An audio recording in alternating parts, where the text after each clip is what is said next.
Since the beginning of time, since the first little girl ever existed, there have been dolls.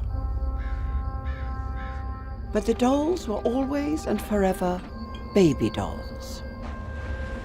Until